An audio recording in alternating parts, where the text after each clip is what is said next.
हरि विष्णु की जय, माता लक्ष्मी की जय। नमस्कार, आप सभी का मेरे चैनल में हार्दिक अभिनंदन है, स्वागत है। आइए सुनते हैं माघ महात्म का 30वां अध्याय। ये अध्याय माघ महीने का सबसे महत्वपूर्ण अध्याय है, क्योंकि ये माघ महात्म कथा का लास्ट अध्याय है। ये कथा बहुत ही जानकारी और रोचक है, आप इसे ज़रूर सुने। इससे पहले हमने अपने चैनल पे 29 अध्याय डाल चुके हैं, तो जो भी माघ महात्म का अध्याय नहीं सुना है वो मेरे चैनल पे जाके सुन सकता है। तो आइए सुनते हैं अध्याय 30। नारद जी बोले, हे तपोनिधे, तुमने पहले पतिव्रता स्त्री की प्रशंसा की है, अब आप उनके सब लक्षणों को मुझसे कहिए। सूत जी बोले, हे पृथ्वी के देवता ब्राह्मणों, इस प्रकार नारद मुनि के पूछने पर स्वयं प्राचीन मुनि नारायण ने पतिव्रता स्त्री के लक्षणों को कहा। श्री नारायण बोले, हे नारद, सुनो, मैं पतिव्रताओं के उत्तम व्रत को कहता हूँ। पति क्रूप हो, कुत्सित हो, व्यवहार वाला हो अथवा सुरूपवान हो, रोगी हो, पिचास हो, क्रोधी हो, मदपान करने वाला हो, मूर्ख हो, मूक हो, अंधा हो अथवा बधिर हो, भयंकर हो, दरिद्र हो, कुपन हो, निंदित हो, दीन हो, अन्य स्त्रियों में आसक्त हो, परंतु सती स्त्री सदा वाणी शरीर कर्म से पति का देवता के समान पूजन करे। कभी भी स्त्री पति के साथ कठोर व्यवहार ना करे। बाला हो, युवती हो अथवा वृद्धा हो, परंतु स्त्री स्वतंत्रता पूर्वक अपने गृह में ही कुछ कार्य को नहीं करे। अहंकार और काम क्रोध का स्वर्दा त्याग कर पति के मन को सदा प्रसन्न करती रहे और दूसरे के मन को कभी भी प्रसन्न नहीं करे। जो स्त्री दूसरे पुरुष से कामना सहित देखी जाने पर, प्रिय वचनों से प्रलोभन देने पर अथवा जन समुदाय में स्पर्श होने पर विकार को प्राप्त होती है। जो स्त्रियों के शरीर में जितने रोम होते हैं उतने 1000 वर्ष तक यह स्वर्ग में वास करती है। दूसरे पुरुष के धन के लोभ देने पर जो स्त्री पर पुरुष का मन वचन कर्म से सेवन नहीं करती, वह स्त्री लोकभूषण और सती कही गई है। दूती के प्रार्थना करके भी बलपूर्वक पकड़ी जाने पर भी, वस्त्र आभूषण आदि से आच्छादित होने पर भी जो स्त्री अन्य पुरुष की सेवा नहीं करती है तो वह सती कही जाती है। जो दूसरे से देखी जाने पर नहीं देखती और हंसाई जाने पर भी हंसती नहीं, बात करने पर बोलती नहीं, वह उत्तम लक्षण वाली पतिव्रता स्त्री है। रूप यौवन से युक्त और गाने नाचने में होशियार होने पर भी अपने अनुरूप पुरुष को देखकर विकार को प्राप्त नहीं होती, वह स्त्री सती है। सुरूपवान, ज्वाहर, मनोहर, कामनियों का प्रिय पर पुरुष को मिलने पर भी स्त्री इच्छा नहीं करती, तो वह महासती कही गई है। पतिव्रताओं को पति के सिवाय दूसरा देवता, मनुष्य, गंधर्व भी प्रिय नहीं होता, इसलिए स्त्री अपने पति का अप्रिय कभी न करे।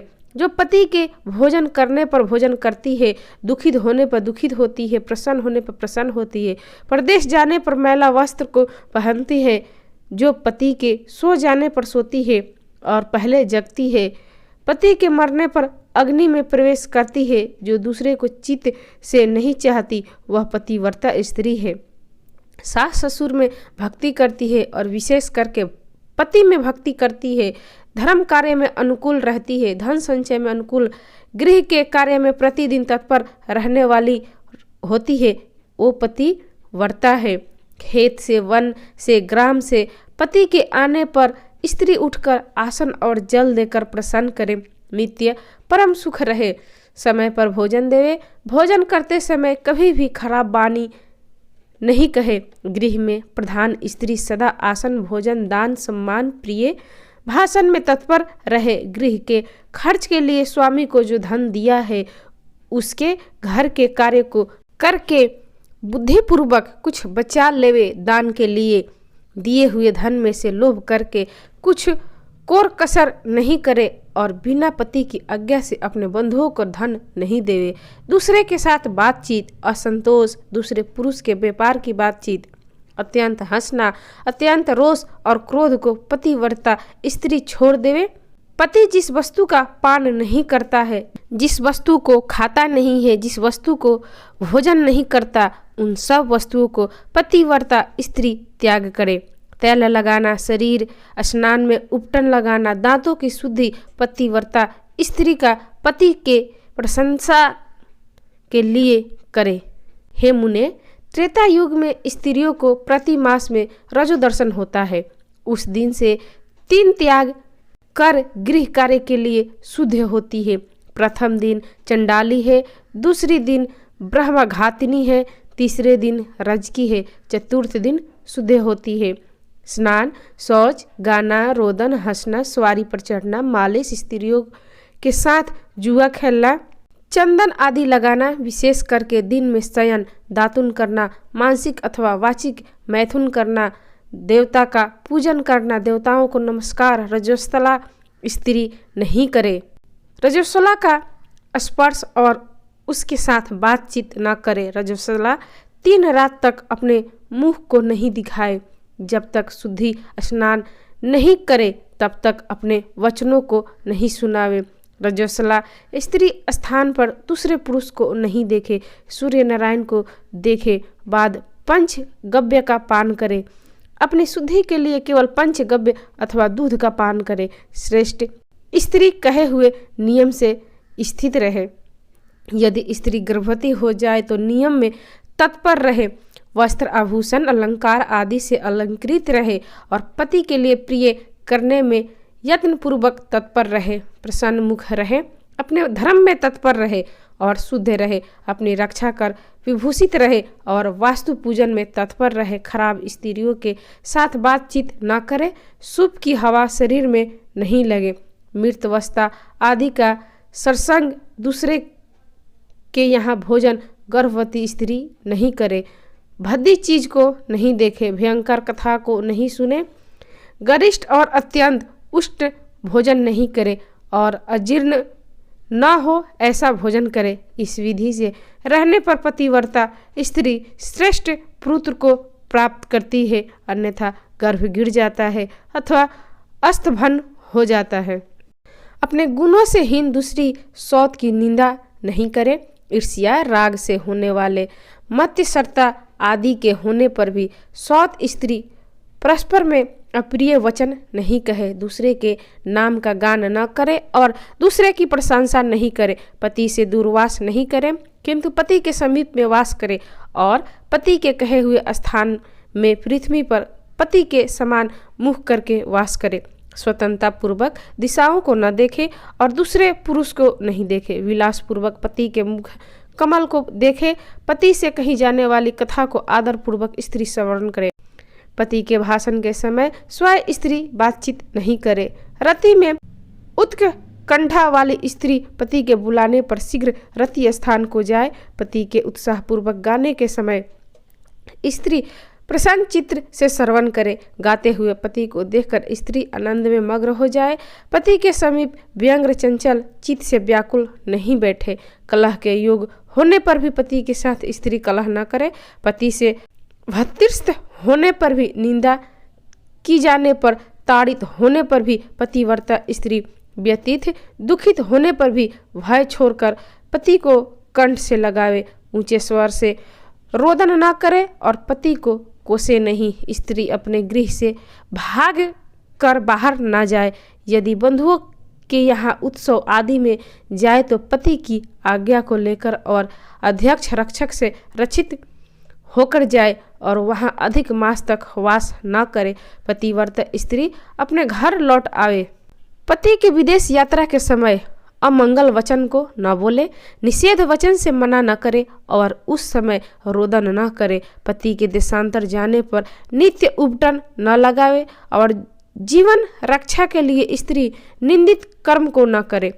ससुर सास के पास शयन करे, अत्यंत शयन न करे और प्रतिदिन प्राय 2 वर्ष पूर्वक पति के समाचार की खोज लेती रहे। पति के कल्याण समाचार मिलने के लिए दूत को भेजे और प्रसिद्ध देवताओं के समीप मांगलिक याचना करे। पति के परदेश जाने पर पतिव्रता इस प्रकार के कार्यों को करे: अंगों को न धोना, मलिन वस्त्र को धारण करना, तिलक न लगाना, अंजन न लगाना, सुगंधित पदार्थ, माला आदि का त्याग, नख बाल का संस्कार न करना, दांतों में मिस्सौ आदि नहीं लगाना, ऊंचे स्वर को हंसना, दूसरे से हंसी, दूसरे की चाल व्यवहार का विशेष रूप से चिंतन करना, स्वच्छत भ्रमण करना, दूसरे पुरुष के अंगों का मर्दन करना, एक वस्त्र से घूमना, लज्जा रहित उत्तान होकर चलना इत्यादि दोष स्त्रियों को अत्यंत दुख देने को कहा गया है। गृह में कार्य को करके हल्दी लेपन से और शुद्ध जल से शरीर को शुद्ध कर स्वच्छ श्रृंगार करे। खिले हुए कमल के समान प्रसन्न मुख होकर पति के समीप जाए। स्त्री के इस व्यवहार से युक्त और मन वचन शरीर से युक्ति स्त्री पति से बुलाई जाने पर गृह के कार्यों को छोड़कर शीघ्र पति के पास जाए और कहे कि हे स्वामी मन, किस लिए बुलाए हैं, कृपया पूर्वक कहें। द्वार पर अधिक समय तक खड़ी न होवे, द्वार का सेवन न करे, स्वामी से मिली हुई चीज दूसरे को कभी न देवे, पति के उच्चिष्ट मीठा अन्न आदि को यह महाप्रसाद है, यह कहकर निरंतर प्रसन्न रखे। सुख से सोए, सुख से बैठे, स्वेच्छा से रमन करते हुए और आतुर कार्यों में पति को नहीं उठावे, अकेली कहीं न जाए, नग्न होकर स्नान न करे, पति से द्वेष करने वाली स्त्री को पतिव्रता न समझे, उल्लू, खल, मुसल, झाड़ू, पत्थर, यंत्र, देहली पर पतिव्रता कभी भी न बैठे। तीर्थ में स्नान की इच्छा करने वाली स्त्री पति के चरण जल को पीवे। स्त्री के लिए शंकर से भी अथवा विष्णु भगवान से भी अधिक पति ही कहा गया है। जो स्त्री पति का वचन न मानकर व्रत उपवास नियमों को करती है, वह पति के आयुष्य का हरण करती है और मरने के बाद नरक को जाती है। किसी कार्य के लिए कहीं जाने पर जो स्त्री क्रोध कर पति के प्रति जवाब देती है, वह ग्राम में कुतिया होती है और निर्जन वन में सियारिन होती है। स्त्रियों के लिए एक उत्तम नियम कहा गया है, स्त्री सदा पति के चरणों का पूजन करके भोजन करे। जो स्त्री पति का त्याग कर अकेली मिठाई खाती है, वह वृक्ष के खोरके में सोने वाली क्रूर उल्की होती है। जो स्त्री पति का त्याग कर अकेली एकांत में फिरती है, वह ग्राम में सकुड़ी होती है अथवा अपनी विष्ठा को खाने वाली गोह होती है। जो स्त्री पति को हुकार कर अप्रिय वचन बोलती है, वह मुख अवश्य होती है। जो अपनी सौत के साथ सदा ईर्ष्या करती है, वह दूसरे जन्म में दुर्भागा होती है। जो स्त्री पति की दृष्टि बचाकर किसी दूसरे पुरुष को देखती है, वह कानी होती है अथवा विमुखी और कृपा होती है। जो स्त्री पति को बाहर से आया हुआ देखकर जल्दी से जल, आसन, तांबूल, व्यंजन, पैर को दबाना आदि अत्यंत प्रिय वचनों से पति की सेवा करती है, वह स्त्री पतिव्रताओं में सिरोत्न के समान पंडितों से कही गई है। पति देवता है, पति गुरु है, पति धर्म तीर्थ व्रत है, इसलिए सबका त्याग कर एक पति का ही पूजन करे।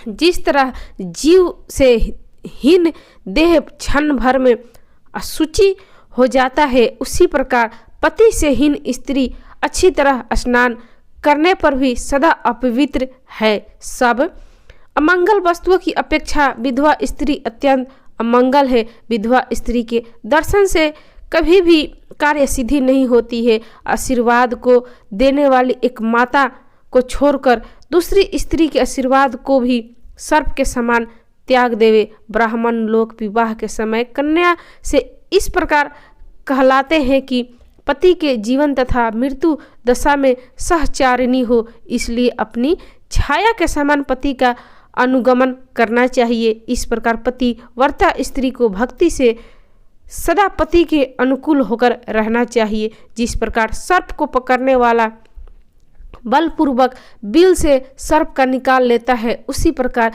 सती स्त्री यमदूतों से छुड़ाकर पति को स्वर्ग ले जाती है। यमराज के दूत दूर से ही पतिव्रता स्त्री को देखकर पाप कर्म करने वाले भी उसके पतित पति को छोड़कर भाग जाते हैं। जितनी अपने शरीर में रोम की संख्या है उतने 10 कोटि वर्ष प्रयत्न पतिव्रता स्त्री पति के साथ रमन करती हुई स्वर्ग को सुख भोगती है। दुष्ट व्यवहार वाली स्त्रियां शील का नाश कर दोनों कुलों को डुबा देती है और इस लोक में तथा परलोक में दुखित रहती है। यदि देववश पति के पीछे पति का अनुगमन नहीं करती है तो उस दशा में भी शील की रक्षा करनी चाहिए, क्योंकि शील को तोड़ने से नरकगामिनी होती है। स्त्री दोष से पिता और पति स्वर्ग से गिर जाते हैं। विधवा स्त्री का कबड़ी बंधन पति के बंधन के लिए होता है। विधवा स्त्री सर्वदा सिर के बालों को मुड़ा देवे, एक बार भोजन करे, कभी भी दूसरी बार भोजन न करे।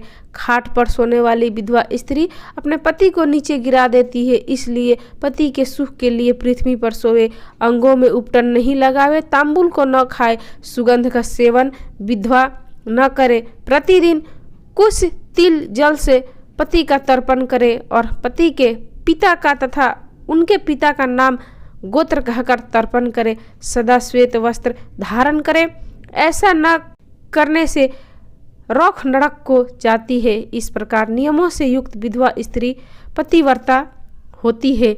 श्री नारायण बोले, लोकों में तथा देवताओं में पति के समान कोई देवता नहीं है। जब पति प्रसन्न होते हैं तो समस्त मनोरथों को प्राप्त करती है। यदि पति कुपित होते हैं तो समस्त काम नाय नष्ट हो जाती है। उस पति से संतान विविध प्रकार के भोग, शैया, आसन, अद्भुत प्रकार के भोजन, वस्त्र, माला, सुगंधित पदार्थ और इस लोक तथा स्वर्ग लोक में विविध प्रकार के यश मिलते हैं। इति श्री बृहत्तरदीय पुराणे पुरुषोत्तम मास महात्म्य 30 अध्याय। तो ये थी माघ महात्म पुरुषोत्तम अध्याय 30 की कथा। आपको कैसी लगी? अच्छी लगी तो इसे लाइक करें, शेयर करें, मेरे चैनल को सब्सक्राइब करें। आगे मेरे चैनल पे फागुन मास के महात्म कथा आने वाला है जो शिव पुराण से संबंधित है। इसके लिए मेरे चैनल को सब्सक्राइब करके बेल आइकन को प्रेस जरूर कर देना, जो वीडियो टाइम पे आपको नोटिफिकेशन मिले। कथा सुनने के लिए आप सभी का धन्यवाद। हरि विष्णु की जय, माता लक्ष्मी की जय।